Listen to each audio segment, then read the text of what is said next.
আসসালামু আলাইকুম সবাইকে। ভাবলাম আইসিটি বইয়ের প্রতিটা চ্যাপ্টার আমি টপিক ওয়াইজ পড়াবো। তো শুরুতেই প্রথম অধ্যায়ের টপিক ওয়াইজ আলোচনা করাটা মনে হইলো বেটার।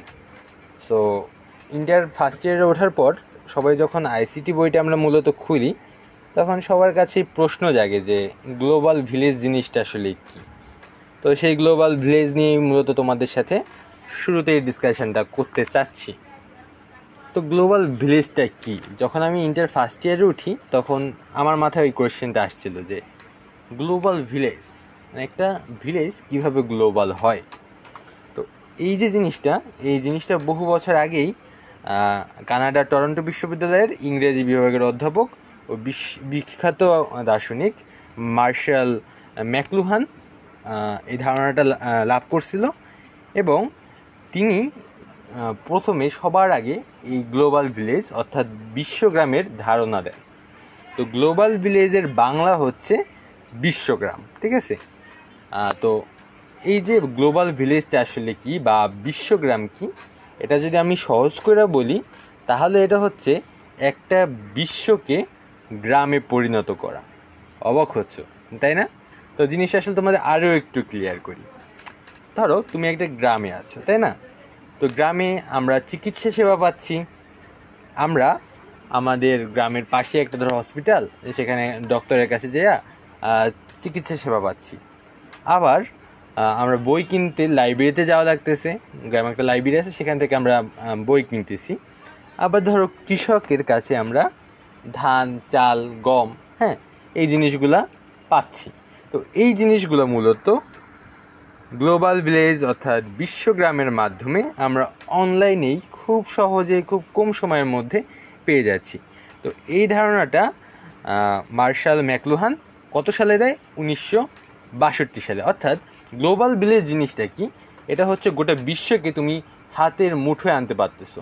এখন দেখো না, আমরা অনলাইনে বিভিন্ন কাজ করতেছি, আমরা যেগুলা আজ থেকে 50 বছর আগেও মানুষ ইমেজিন করতে পারতো না, সেই জিনিসগুলা আমরা এখন খুব সহজেই করতে পারতেছি। অনলাইনে টিকিট কাটতে পারতেছি, অনলাইনে বই কিনতে পারতেছি, অনলাইনে আমরা ক্লাস করতে পারতেছি। গোটা বিশ্ব এখন আমাদের হাতের মুঠোয়। তো আমরা কিন্তু এখন বিদেশের বিভিন্ন বড় বড় কোম্পানির সাথেও লেনাদেনা করতে পারি। কিসের মাধ্যমে? এই বিশ্বগ্রাম অর্থাৎ গ্লোবাল ভিলেজের মাধ্যমে। তো গ্লোবাল ভিলেজ নিয়ে তোমাদের যে প্রশ্ন আসবে, এই দেখো এখানে লিখে দিছি যে গ্লোবাল ভিলেজ গোটা বিশ্বকে মূলত হাতের মুঠোয় আনা। আমরা এখান থেকে টাকা ইনকাম করতে পারতেছি, চিঠি আদান প্রদান করতে পারতেছি, কমিউনিকেশন রক্ষা করতে পারতেছি, যাতায়াত করতে পারতেছি মোবাইল ফোনের মাধ্যমে, আর ডেটার মাধ্যমে বিভিন্ন জিনিস আমরা ল্যাপটপের মাধ্যমে কিন্তু দেখতে পারতেছি, তাই না? তো এইটাই হলো মূলত গ্লোবাল ভিলেজ। এবং গ্লোবাল ভিলেজের সংজ্ঞাটা কী হইতে পারে সেটা আমি তোমাদেরকে এখানে লিখে দিছি স্লাইডে। সো এই হচ্ছে স্লাইড, এখান থেকে তোমরা লিখে নিতে পারো গ্লোবাল ভিলেজটা কী। তো পরীক্ষা মূলত আসে যে গ্লোবাল ভিলেজ হচ্ছে তোমার, এটাকে বাংলায় কি বলে লিখে দেবা যে বিশ্বগ্রাম। তো আরও একটা প্রশ্ন আসে যে মার্শাল ম্যাকলুহান তিনি কয়টা বই বের করছেন? তো দুইটা বই তিনি বের করছেন। একটা হচ্ছে দ্য গাটেনবার্গ গ্যালাক্সি, যেটা 1972 সালে বের করছে। আরেকটা হচ্ছে আন্ডারস্ট্যান্ডিং মিডিয়া, এটা বের করছে 1964 সালে, 2 বছর পরে। তো আবার এই প্রশ্নটা আসতে পারে যে মার্শাল ম্যাকলুহান তিনি কোন বিশ্ববিদ্যালয়ের ইংরেজি বিভাগের অধ্যাপক ছিলেন? তো সেই প্রশ্নটা যদি তোমাদের আসে তাহলে তুমি কানাডার যে টরন্টো বিশ্ববিদ্যালয় এটা লিখবা। সো টরন্টো বিশ্ববিদ্যালয়, এটা মনে রাখার জন্য যদি তোমাদেরকে দুইটা ট্রিক্স দেই, সেটা হচ্ছে যেমন বাংলাদেশের প্রবাসী ফুটবলার সামিত সোম, তিনি কিন্তু আগামী জুনে আসতেছেন বাংলাদেশে। তো তিনি কিন্তু টরন্টোতে মূলত বেড়ে উঠেছেন। তো সেই জায়গাটা থেকে তুমি মনে রাখতে পারো জিনিসটা, যদি তুমি স্পোর্টস লাভার হও।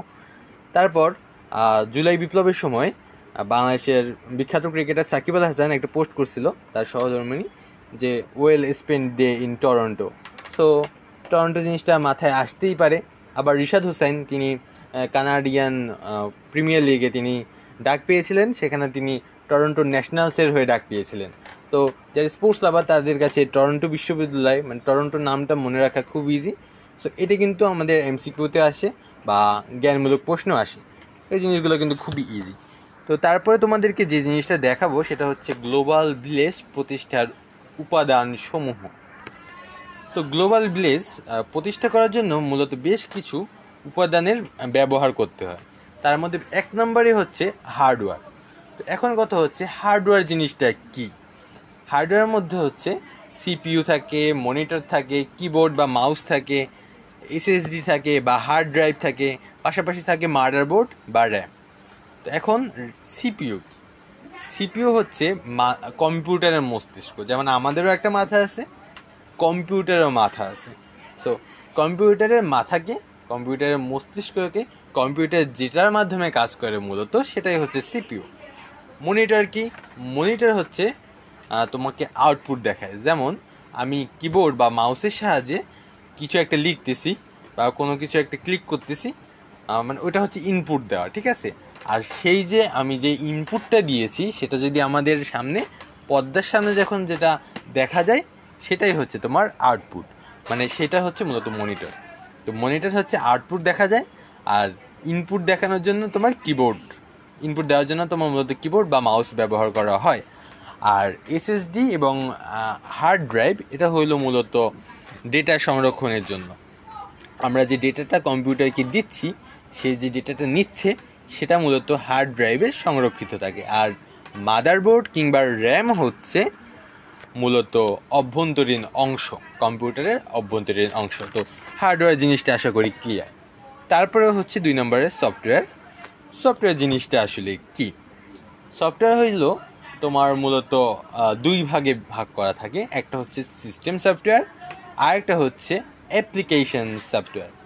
তো তোমাদেরকে যদি প্রথমে সফটওয়্যার সম্পর্কে ধারণা দিই তাহলে বলতে হয় যে যেমন উইন্ডোজ, ফেসবুক, ইউটিউব, গুগল, তারপর ভিডিও কলের যে কল শেয়ারিং অ্যাপ বা যেটাকে সফটওয়্যার বলে, অ্যাপ এবং সফটওয়্যার মূলত একই।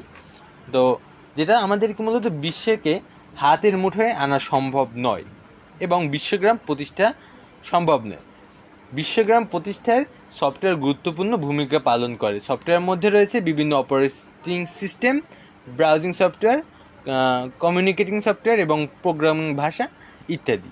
তো সফটওয়্যার মূলত 2 ভাগে বিভক্ত। সিস্টেম সফটওয়্যার যেটাকে তোমার অপারেটিং সিস্টেম যেমন উইন্ডোজ, লিনাক্স, হ্যাঁ, এগুলো কম্পিউটারের মাধ্যমে পরিচালনা করে। আর অ্যাপ্লিকেশন সফটওয়্যার কি?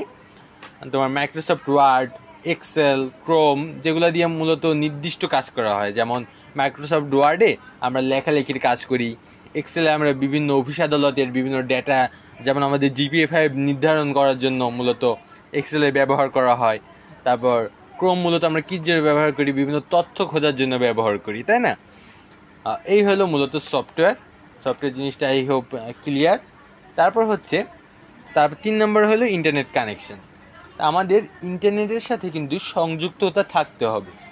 ইন্টারনেটের সাথে সংযুক্ত না থাকলে তুমি কোনোভাবে গ্লোবাল ভিলেজ প্রতিষ্ঠা করতে পারবে না। ইন্টারনেটের জন্য আমরা কি করি? ইন্টারনেট কানেকশন থাকলে আমরা মূলত তথ্য খুঁজি। কোথায় খুঁজি? গুগলের মাধ্যমে, Google Chrome, Mozilla Firefox, Microsoft Edge. So এইসব জায়গা দিয়ে কিন্তু আমরা বিভিন্ন তথ্য খুঁজি, বিভিন্ন সার্চ ইঞ্জিন, এগুলো হচ্ছে সার্চ ইঞ্জিন। তো সার্চ ইঞ্জিনের মাধ্যমে আমরা বিভিন্ন তথ্য খুঁজি। তারপর যোগাযোগের জন্য মূলত ইন্টারনেট কানেকশন লাগে। যেমন আমরা ইমেইলে বিভিন্ন অফিসিয়াল কাজবাজ আদান প্রদান করি। আমাদের একটা জব হয়েছে, তো ওটা একটা অ্যাপয়েন্টমেন্ট, সেটা কিন্তু আমরা ইমেইলের মাধ্যমে করি। এমনকি আমরা চ্যাটিং করতে পারি আমাদের প্রিয়জনের সাথে, বন্ধুবান্ধবদের সাথে, হ্যাঁ। তো একটা কমিউনিকেশন বিল্ড আপের জন্য মূলত ইন্টারনেট কানেকশনটা দরকার। তো এখন তোমরা বলতে পারো যে ভাইয়া ইন্টারনেট কানেকশন ছাড়া মোবাইলের মেসেজের মাধ্যমে তো আমরা কমিউনিকেট করতে পারি। তাহলে মোবাইলের মাধ্যমে আমরা করতে পারি, বাট সেটার চেয়ে কিন্তু মূলত ইন্টারনেট কানেকশনের মাধ্যমে আমরা যে কমিউনিকেশন করি জিনিসটা ইজি। কারণ আমরা ওয়াইফাই কানেকশনের মাধ্যমে কিন্তু খুব সহজেই একে অপরের সাথে কথাবার্তা বলতে পারি, যেটা কিন্তু মোবাইলে এসএমএসের মাধ্যমে কিন্তু মূলত মোটামুটি ভালোই চার্জ কাটে। তো ওইটার চেয়ে কিন্তু হোয়াটসঅ্যাপ, মেসেঞ্জার, টেলিগ্রাম, ইনস্টাগ্রাম এগুলো ইউজ করা খুবই ইজি। সো যোগাযোগের জন্য ইন্টারনেট কানেকশন দরকার, তারপর ডেটা আদান প্রদানের জন্য দরকার। যেমন আমরা সাপোজ একটা তোমাকে পিডিএফ ফাইল তোমার বন্ধু একটা করলো, ক্লাস করলো, সেটার পিডিএফ ফাইল তুমি তোমার বন্ধুর কাছ থেকে নেবা। তো তখন সেই জন্য মূলত তোমার ডেটা আদান প্রদানের জন্য ইন্টারনেট কানেকশন দরকার। তুমি খুব সহজেই পিডিএফটা তোমার বন্ধুকে হোয়াটসঅ্যাপ, গুগল ড্রাইভ বা অন্যান্য অ্যাপ্লিকেশনের মাধ্যমে তুমি আদান প্রদান করতে পারতেছো। তারপরে এই ইন্টারনেট কানেকশন কী কী কারণে লাগে, আর একটা হচ্ছে অনলাইন পরিষেবা ব্যবহার, যেমন জুম, গুগল মিট, সেখানে তুমি বিভিন্ন মিটিং করতে পারো। সো এইসব কারণে ইন্টারনেট কানেকশনের দরকার আছে। ইন্টারনেট কানেকশনের পর হচ্ছে ডেটা বা ইনফরমেশন। তো এখন ডেটা বা ইনফরমেশন জিনিসটা কি? সাপোজ ডেটা হচ্ছে কি, ধরো 80, 90, 100, হ্যাঁ, এটা হচ্ছে ডেটা। আর ইনফরমেশন হচ্ছে, ধরো সাকিব আল হাসান বাংলায় 80 মার্ক পেয়েছে, এটা হচ্ছে ইনফরমেশন। সো এইটা হলো মূলত ডেটা এবং ইনফরমেশনের মাধ্যমে আমরা কিন্তু খুব কম্পিউটারে ডেটা ব্যতীত কম্পিউটারের কোনো কাজই কিন্তু মূলত সম্ভব না। তো তুমি যদি ডেটা প্রদান না করো তাহলে কিন্তু তুমি আউটপুটটা পাচ্ছ না। সো ডেটা এবং ইনফরমেশন খুবই ইম্পর্টেন্ট। তারপরে হচ্ছে সর্বশ্রেষ্ঠ হচ্ছে মানুষের সক্ষমতা, অর্থাৎ হিউম্যান ক্যাপাসিটি। হিউম্যান ক্যাপাসিটি কি? যে কোনো প্রযুক্তি মানুষের দক্ষতার উপর নির্ভর করে, তাই না? যেমন উপযুক্ত যদি দক্ষতা না থাকে আমাদের, তাহলে আধুনিক যন্ত্রপাতি বলো বা আধুনিক সফটওয়্যার বলো, কোনো কিছুই আমরা কিন্তু ব্যবহার করতে পারবো না, কোনো কিছু আমাদের কাছে সহজলভ্য হবে না। এখন মানুষের ক্যাপাসিটিটা কি? হার্ডওয়্যার পরিচালনা, সফটওয়্যার ব্যবহারের যে পারদর্শিতা।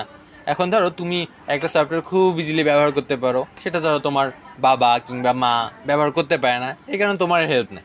অর্থাৎ তোমার যে ক্যাপাসিটিটা আছে সেটা তার মধ্যে নেই, এই কারণে সে তোমার হেল্প নেই।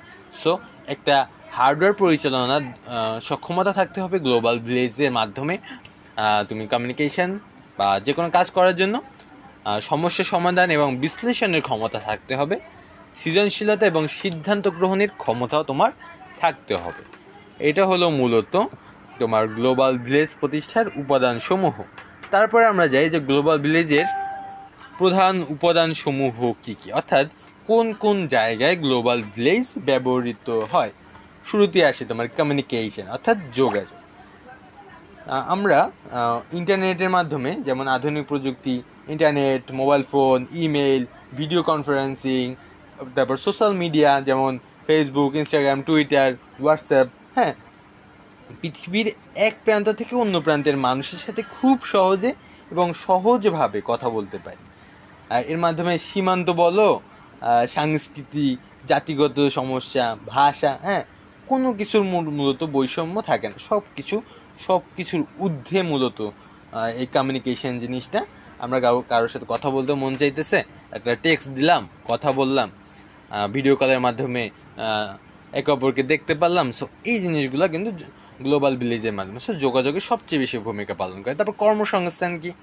কর্মসংস্থান হইল, এই যেমন বাংলাদেশে কিন্তু অনেক ফ্রিল্যান্সার আপাতত হচ্ছে, প্রচুর কর্মসংস্থান তৈরি হচ্ছে গ্লোবাল ভিলেজের মাধ্যমে।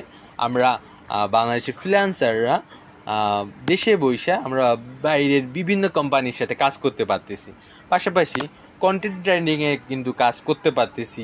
আমরা জুম ব্যবহার কইরা বা গুগল মিট ব্যবহার কইরা অনলাইনে টিউশন করতে পারতেছি, কন্টেন্ট লিখতেছি, গ্রাফিক্স ডিজাইন করতেছি বাসায় বসে খুব সহজে, মানে রিমোটলি কাজটা করতেছি। যেমন আমার যদি এক্সাম্পলটা দেখে, আমি কিন্তু অনলাইন অনফিল্ড প্ল্যাটফর্মে কাজ করতেছি রিমোট হিসেবে।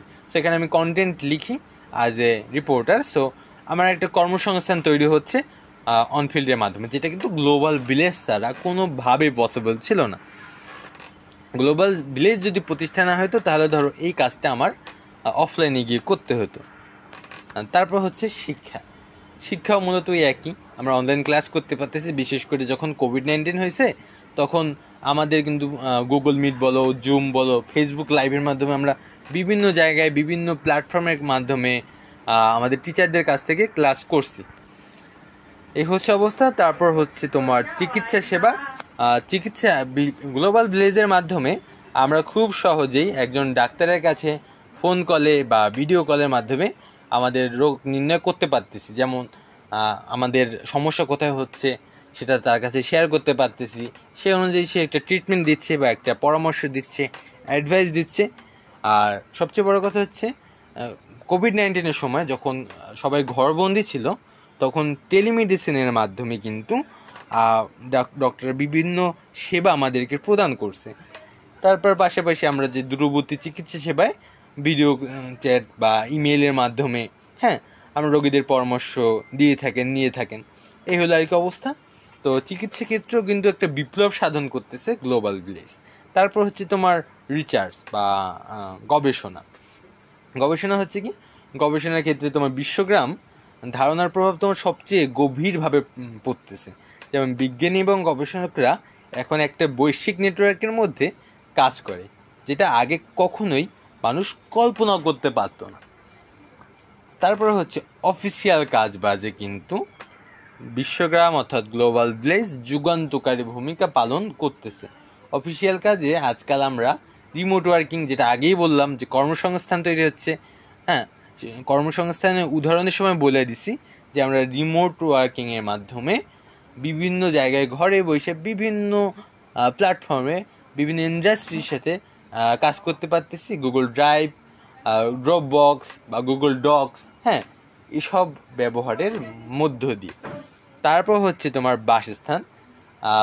বিশ্বগ্রাম আমাদেরকে খুব সহজেই একটা যে কোনো জায়গায়, সাপোজ সামনে তোমার তুমি একটা বাসা ছেড়া ঢাকায় গিয়ে উঠছো, ঢাকায় তোমার একটা বাসা লাগবে।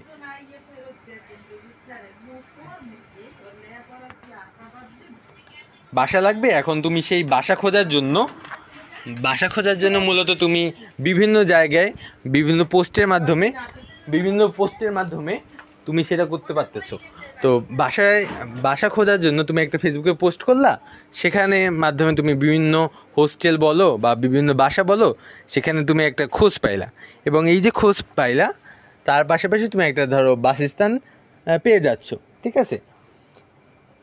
তারপর হচ্ছে তোমার ব্যবসা বাণিজ্যে গ্লোবাল ভিলেজ যুগান্তকারী ভূমিকা পালন করতেছে। যেমন e commerce site, Amazon, Alibaba, এইসব অনলাইন মার্কেট প্লেসের মাধ্যমে পণ্য ও সেবা এখন বৈশ্বিক বাজারে বিক্রি করা খুব সহজেই সম্ভব।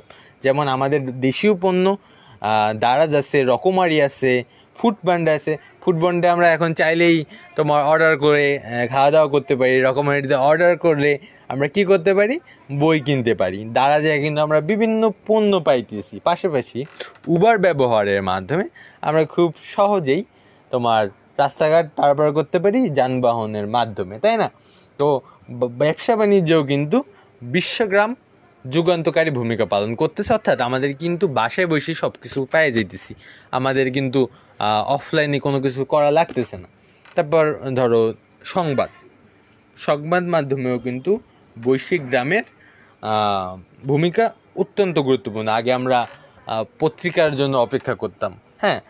আমরা ধরো বাসায় সকাল 8টা থেকে 9টার দিকে পত্রিকা আসতো, তারপর আমরা সেই খবরটা একদিন আগের খবর একদিন পরে পেতাম। সেই জিনিসটা কিন্তু এখন আর লাগতেছে না।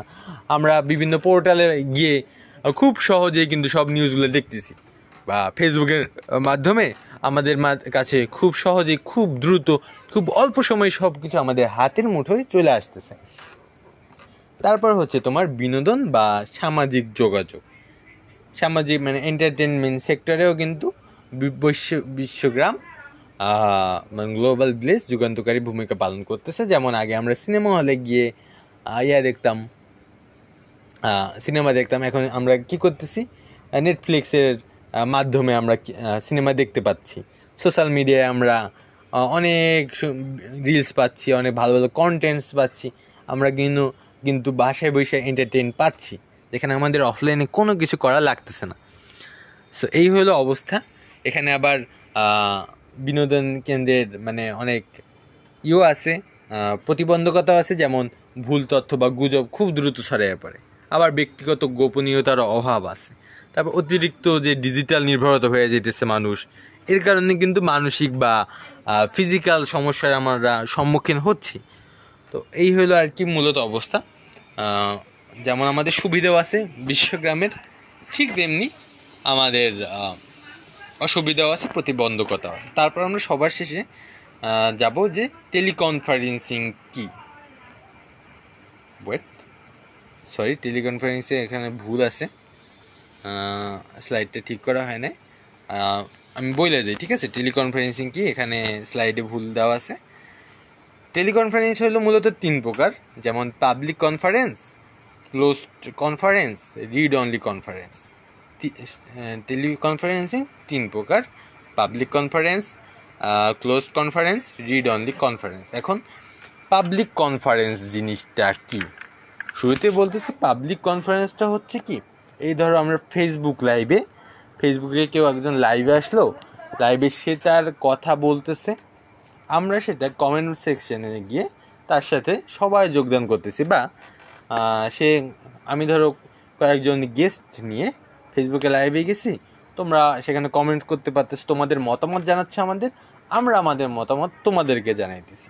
তো এটা মূলত হচ্ছে পাবলিক কনফারেন্স, যেটা সবাই দেখতে পাচ্ছে, গোটা বিশ্ব দেখতে পাচ্ছে, সেটাই হচ্ছে পাবলিক কনফারেন্স। ক্লোজ কনফারেন্স কি, যেমন আমরা জুমে মিটিং করি, গুগলে মিট করি, হ্যাঁ, এখানে আমাদের কিন্তু পাসওয়ার্ডের ব্যবহার আছে, বা এই যে পাসওয়ার্ডের ব্যবহার আছে, যে জিনিসটা পাবলিক, জিনিসটা প্রাইভেট, এটাই হলো মূলত ক্লোজড কনফারেন্স। আর রিড অনলি কনফারেন্স কি, ধরো একটা লাইভ সেশনে আছি আমরা, এটা তোমার পাবলিকভাবেই থাকবে, বাট কমেন্ট সেকশনে তুমি কোনো মতামত দিতে পারবে না, সব মতামত আমি যে দেবো সেটাই তুমি শুনবা। এটাই হচ্ছে মূলত রিড অনলি কনফারেন্স। আশা করি গ্লোবাল ভিলেজ বা বিশ্বগ্রাম সম্পর্কে তোমরা অনেকখানি ক্লিয়ার হয়ে গেছো। বিশ্বগ্রাম টপিকটা খুবই ইম্পর্টেন্ট, কারণ প্রথম অধ্যায় দিয়ে তোমার এখান থেকে প্রশ্ন মাস্ট আসবে। তো গ্লোবাল ভিলেজ সম্পর্কে আশা করি সবাই আইডিয়া পেয়েছো, এবং thanks for watching this video. আশা করি পরবর্তী লেকচার পর্যন্ত সবাই সাথে থাকবা, এবং ক্লাসটা কেমন লাগলো অবশ্যই কমেন্ট বক্সে জানাবা। সকলকে ধন্যবাদ। আসসালামু আলাইকুম।